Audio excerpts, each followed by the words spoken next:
Hey there, School of Tomorrow. Let me just introduce myself. My name's Kirby Erner, and if you've never watched this channel before, you're like, well, what is this? What is this channel about? If I go back and watch old episodes, is it going to hang together? I give you my name in etymological form, by the way. It's from churchyard, Kirby, by the church. But the mnemonics that I've used in the old days anyway were around the vacuum cleaner, right? There was this vacuum cleaner, the Kirby.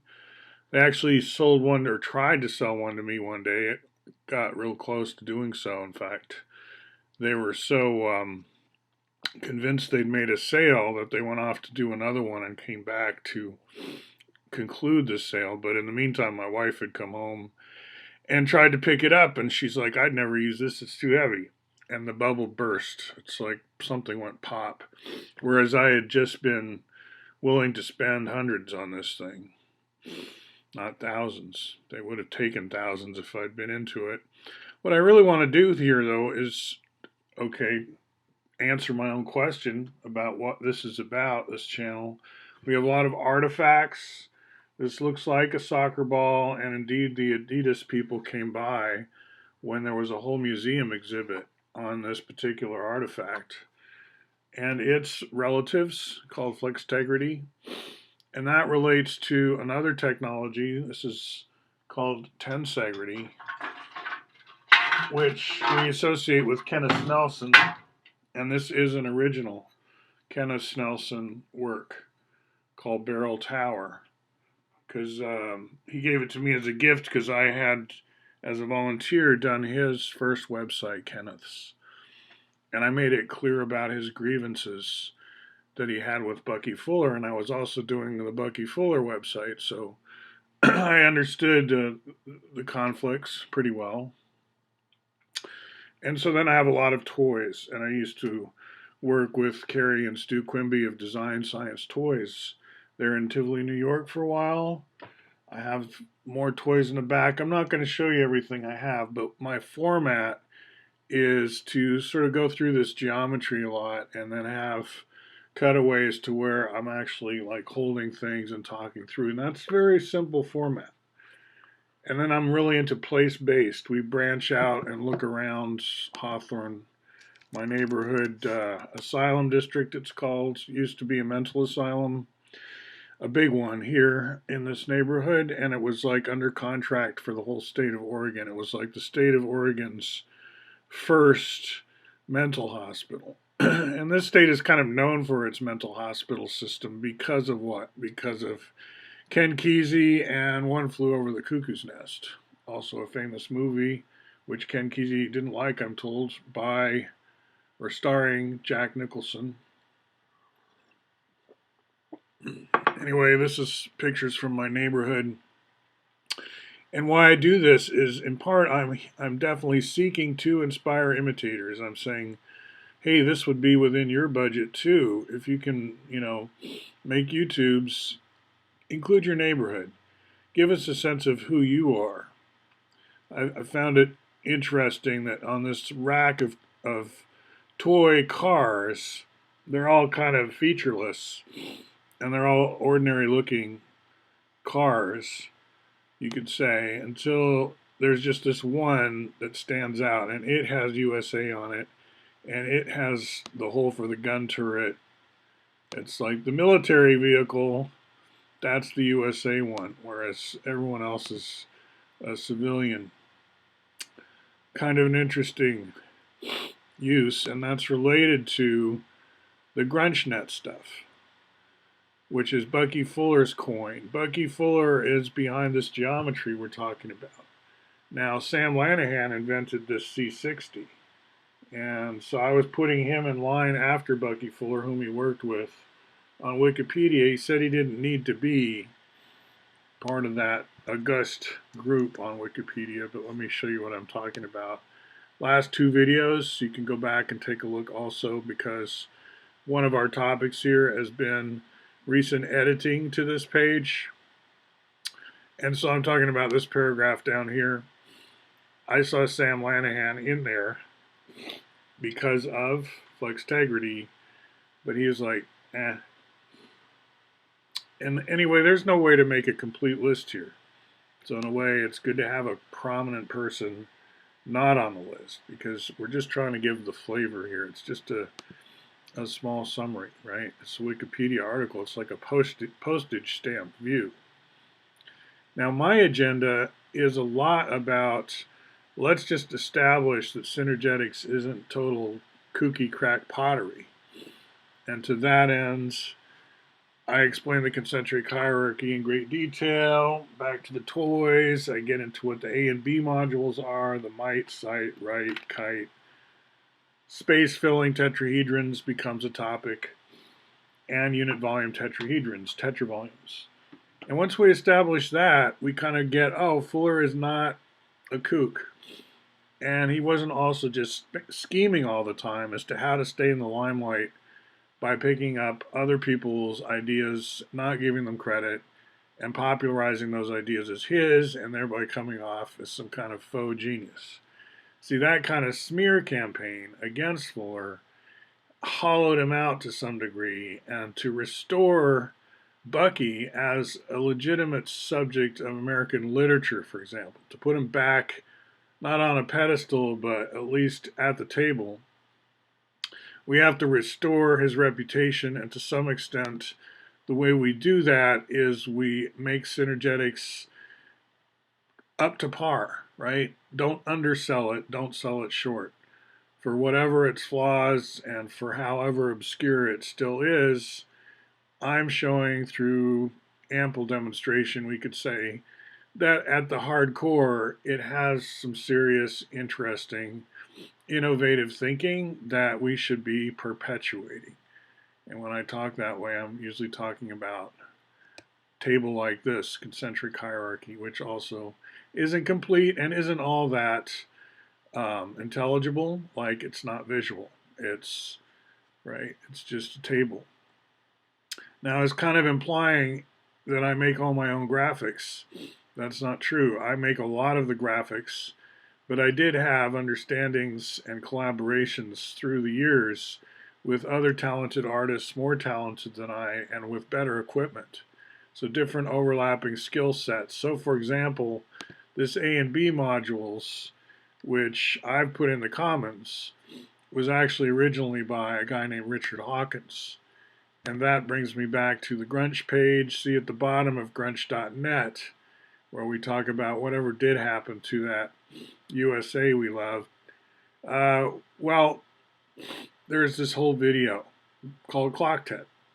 And video by Richard Hawkins and Kirby Erner. And my role in this, and what I thought I'd do for the rest of this video, is just go through this animation with the sound off. It has great music.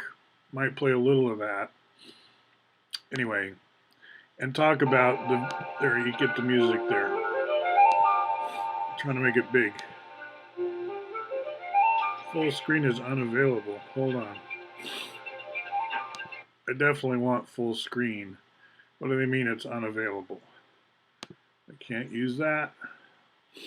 Okay, let's go to, now that I've watched a little bit, is that in my YouTube history or not? Like I watched it embedded in my grunch.net page. So now my question is, what I want to do is narrate you through it, but also continue with my narrative about what I'm up to with the Bucky stuff, which includes, once we've restored his reputation and sanity, yeah, there it's one of my historical, now I can watch it full screen, I think. Once we've established that Bucky is worth studying at the university level and down, then we restore a piece of American history that people need to be aware of. And we make it harder to take Bucky out, basically. To keep that piece of history suppressed, the easiest thing was just take Bucky out with the smear campaign. Some people think this hasn't been done, but, you know, I invite you to look at the evidence. What's been done to Bucky? It's not pretty in a lot of cases, and you may not have studied that as closely as I have, but we're going to go back and study it later.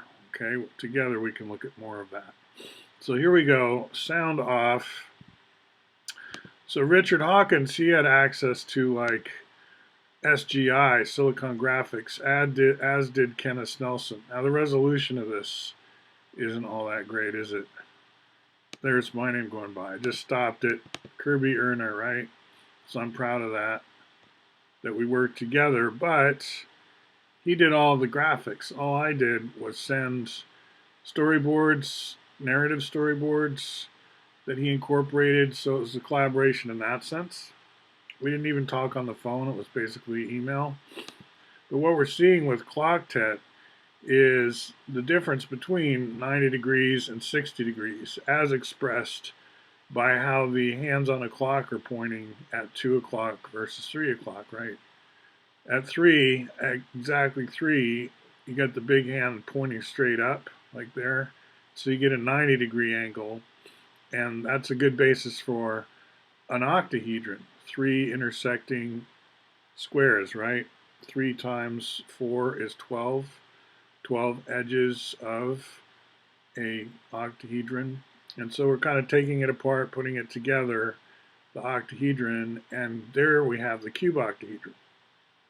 Very important in synergetics because it helps us remember the 12 spheres around the center sphere of the closest packing we call the CCP, which is also the basis for what we call the IVM or octet truss, which is more like the red rods. It's the skeletal scaffolding akin to XYZ that fills space in sort of a ghostly reference frame sense. It's not like we have to actually have an XYZ an IVM any more than we have to have an XYZ visible in nature in order to talk about it being nature's coordinate system, right? As a reference frame, we don't need to actually find an IVM literally filling space. We don't have that requirement of XYZ either, is what I'm saying. So there's the classic 2 tetrahedrons intersecting to make a cube, so-called stella octangula.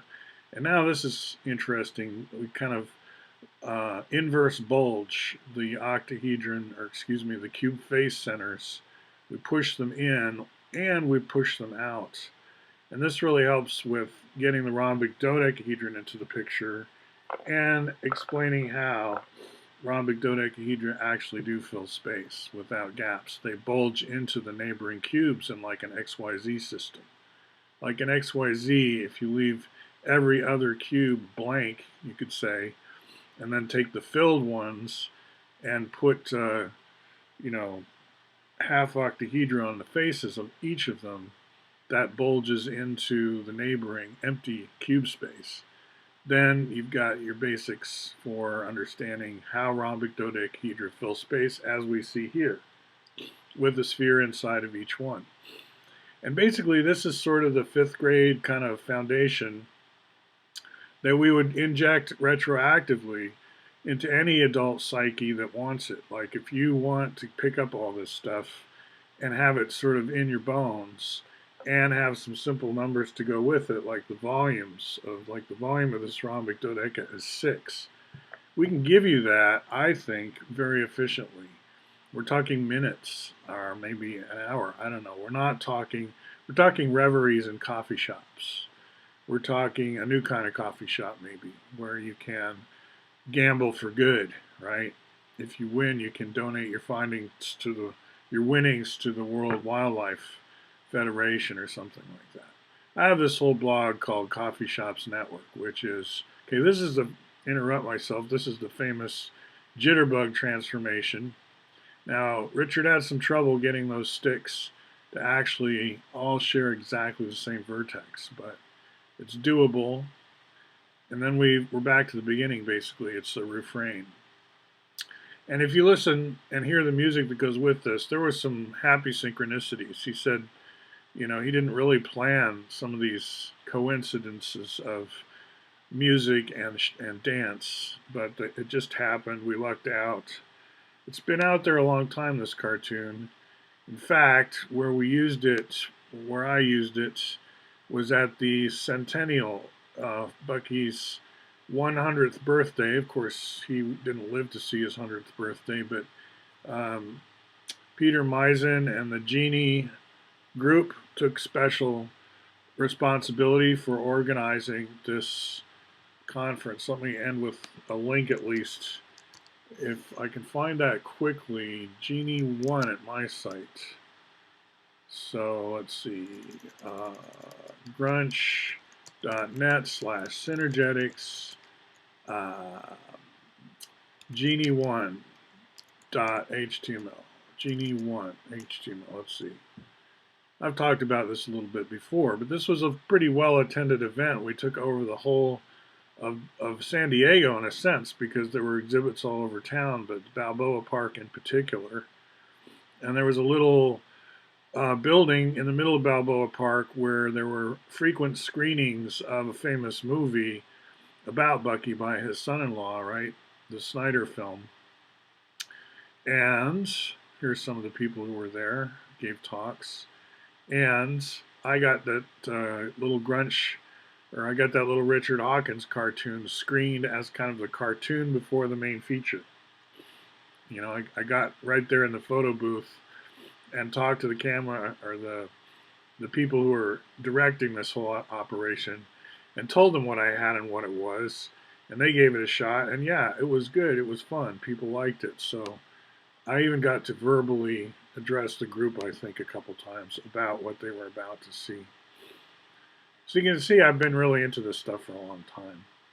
I put negative mass up here because that's just doing my own research based on other things people have sent me, and you know, I'm always in the background doing my own little research, but let's not take too much attention away from the industry missed. In other words, now that we've established Bucky's reputation again and shown that he wasn't just a crackpot, even not just a popularizer, I think now at this point we're ready to look at his, you know, utopian dream of a housing industry based on aerospace sector, right? I think that's, and it don't just mean about domes and stuff. It's time to move on. It's time to live in the future a little more in terms of our dwelling machine infrastructure, you could say. To that end, I will end another favorite video of mine. I'll give you a link to it, is where I talked to the Wanderers, and this is a group here in Portland that formed in the wake of Linus Pauling's having lived in this neighborhood, Asylum District, like I was talking about. And he had a house here. It wasn't his house, it was his mom's house. Left to them, like his dad died when he was pretty young, Linus Pauling was a pharmacist, right? And so Linus continued to study what we call chemistry, right? And he developed in the 20th century the foundations of modern chemistry in a lot of ways, right? We call it organic chemistry, but let's be real, it's all chemistry, right? So here, about habitats, January 9th, 2009, I believe I made this much earlier than that, in the 90s.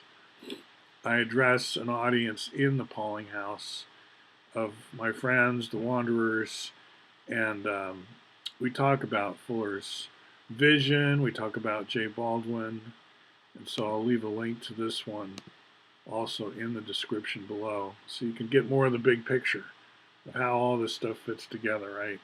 We're restoring the reputation of, there, this is from Balboa Park, from San Diego, from that conference. That's not, but that's what it looks like fully assembled, so-called Fly's Eye Dome, one of many prototypes.